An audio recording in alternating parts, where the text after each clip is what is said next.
bienvenidos a nuestro podcast La Biblia en un año, día 42. Eres libre.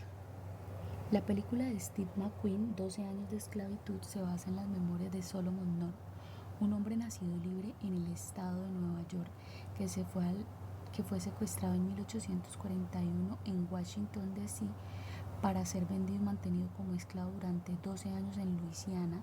En la película, McQueen describe detalladamente los horrores de la esclavitud en las plantaciones de algodón de azúcar.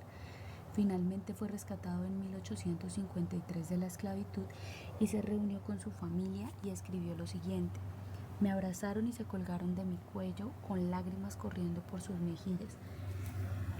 Pero evito hablar de una escena que es más fácil de imaginar que de describir. He sido restaurado a la felicidad y la libertad. La esclavitud es horrible, la libertad es maravillosa. Moisés es el libertador del pueblo de Dios en el Antiguo Testamento y prefigura a Jesús, el libertador supremo, de la misma manera que Jesús liberó al pueblo de Dios de la esclavitud. Así Jesús te libera de la esclavitud del pecado. La palabra libertad es la mejor palabra que existe hoy en día para definir lo que la Biblia quiere expresar con la palabra salvación.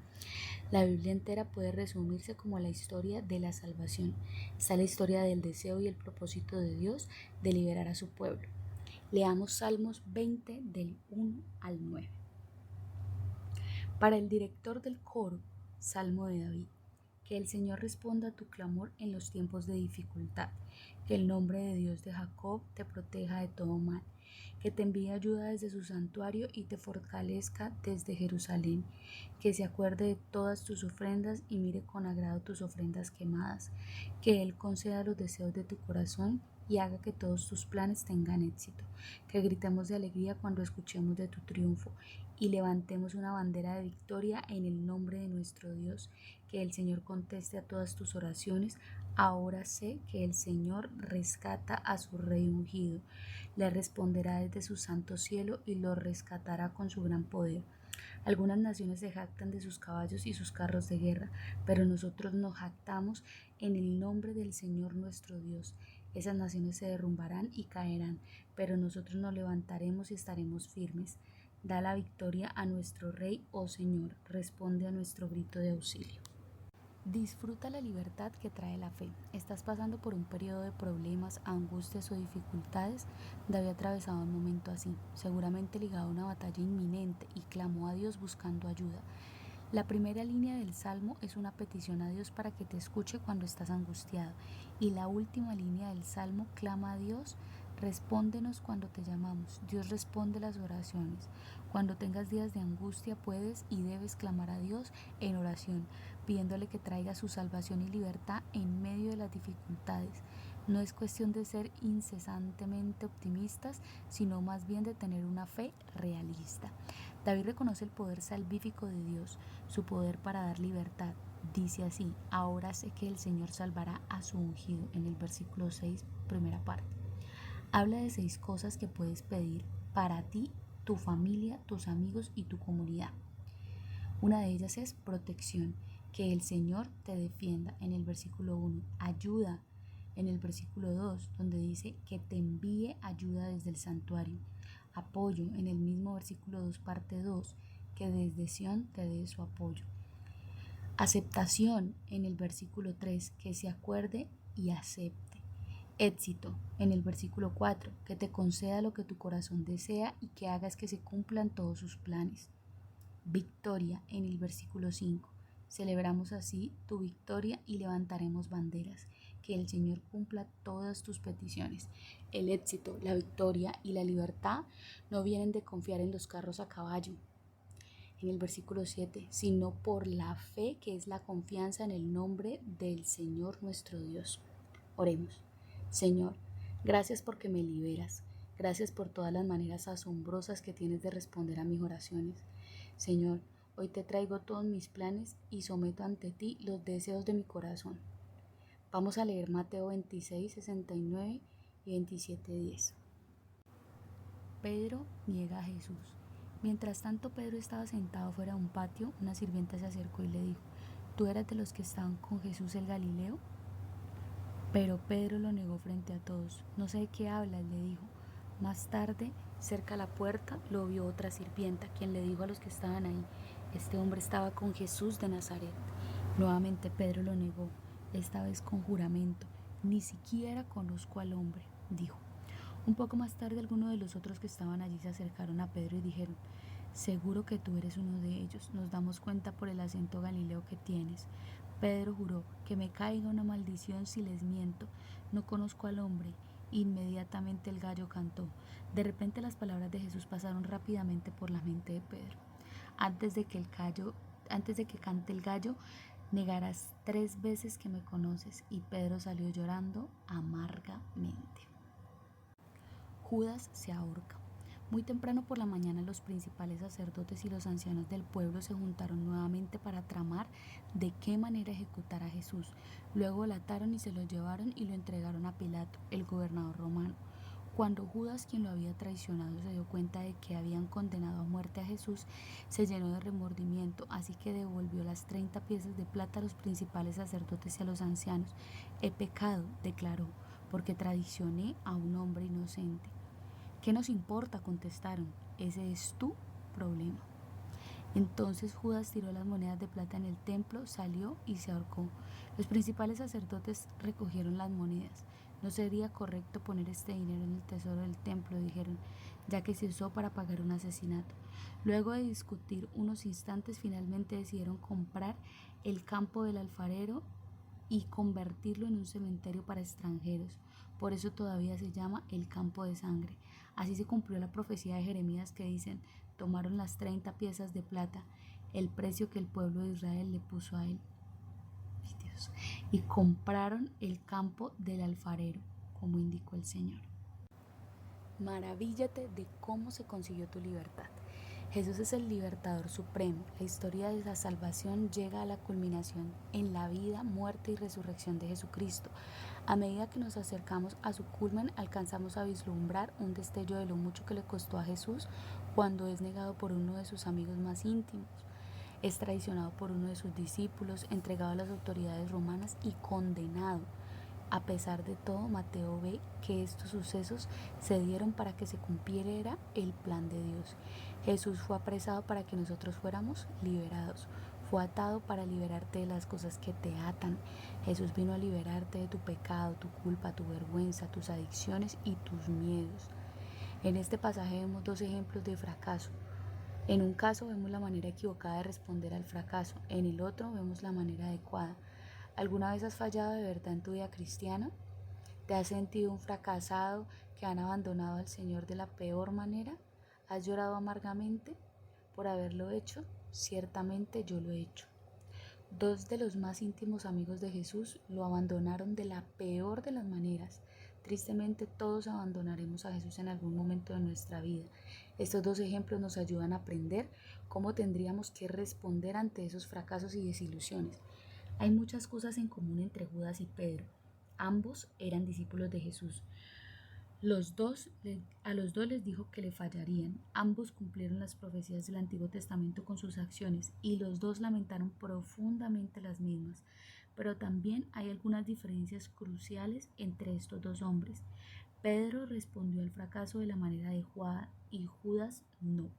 Como escribe San Pablo, la tristeza que proviene de Dios produce el arrepentimiento que lleva a la salvación, de la cual no hay que arrepentirse, mientras que la tristeza del mundo produce la muerte. Eso se encuentra en 2 Corintios 7:10. Judas es un ejemplo de la tristeza del mundo. Acudió a los líderes religiosos y confesó su pecado, pero en cambio estos le cargaron con más culpa. En Mateo 27, versículo 4. El remordimiento se apoderó de él y tristemente no fue capaz de arrojarse a los brazos de la misericordia de Dios y recibir su perdón. Por otro lado, Pedro es un ejemplo de la tristeza que proviene de Dios. Pedro tuvo que estar muy asustado para negar y repudiar a Jesús en 3 ocasiones. Puede que comprensiblemente tuviera miedo a ser crucificado con Jesús, o quizás tenía sus dudas acerca de si Jesús en realidad era quien decía ser. Pero el canto del gallo tuvo que resolver todas sus dudas, sumiéndole en la desazón. Saliendo de allí, lloró amargamente. No hay ningún sentimiento más sobrecogedor que el saber que hemos abandonado a Jesús. Afortunadamente ahí no acaba la historia de Pedro. La tristeza que proviene de Dios produjo arrepentimiento y su relación con Jesús fue restaurada, fue liberado de su culpa y vergüenza, llegando a convertirse en un magnífico, santo, poderoso y ungido líder de la Iglesia de Jesús. No tienes que ir por la vida apesadumbrado por la culpa y la vergüenza de tus pecados y errores pasados. A quienes Jesús libera, Él los hace libres de verdad. En Juan 8:36, no importa cuánto hayas metido la pata y fallado, nunca es demasiado tarde. Responde como lo hizo Pedro y puedes tener un gran futuro delante de ti en el servicio de Jesús. Oremos, Señor.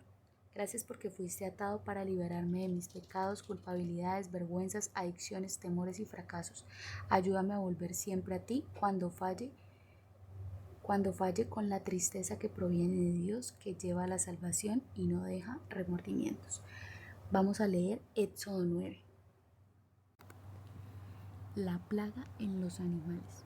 Preséntate de nuevo al faraón, le ordenó el Señor a Moisés, y dile: esto dice el Señor Dios de los hebreos: deja ir a mi pueblo para que me adore.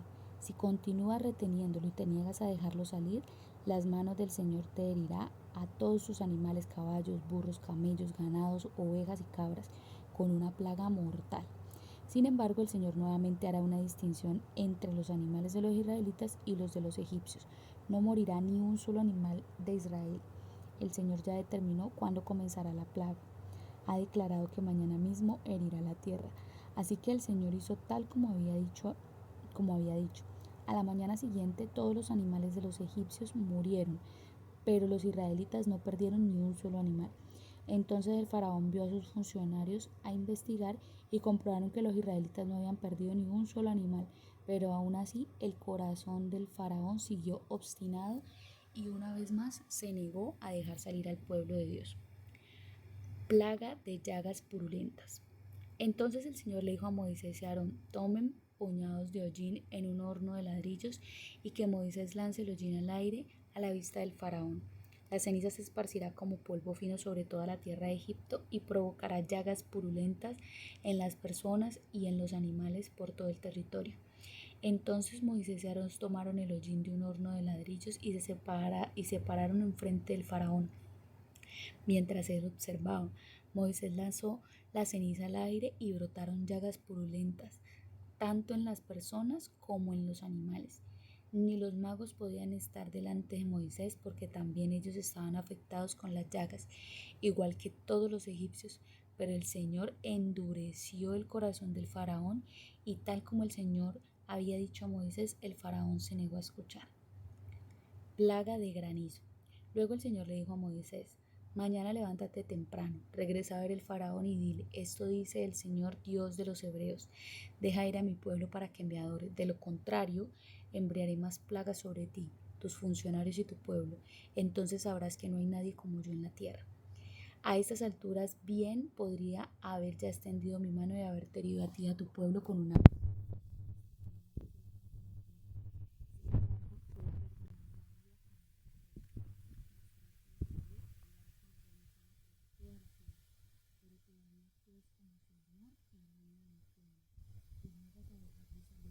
Por eso mañana a esta misma hora enviaré la granizo más devastadora que haya visto en toda la historia de Egipto.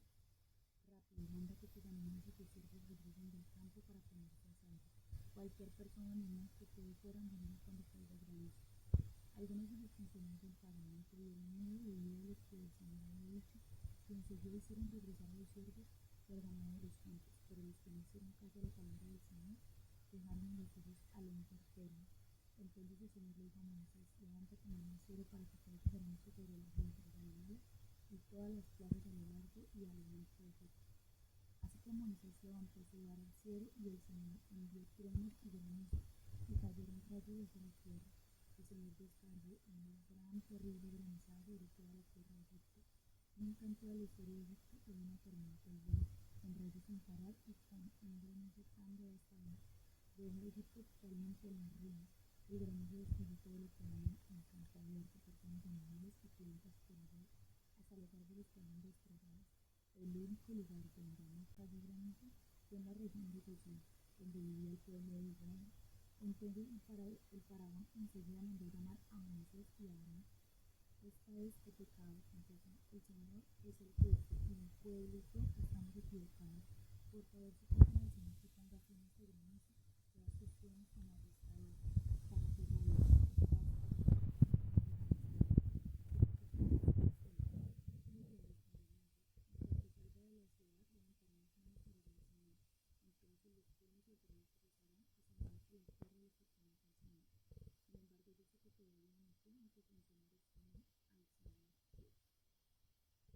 todo el día, toda la ciudad fueron despejadas por la granizo porque la ciudad estaba en espera y en inicio.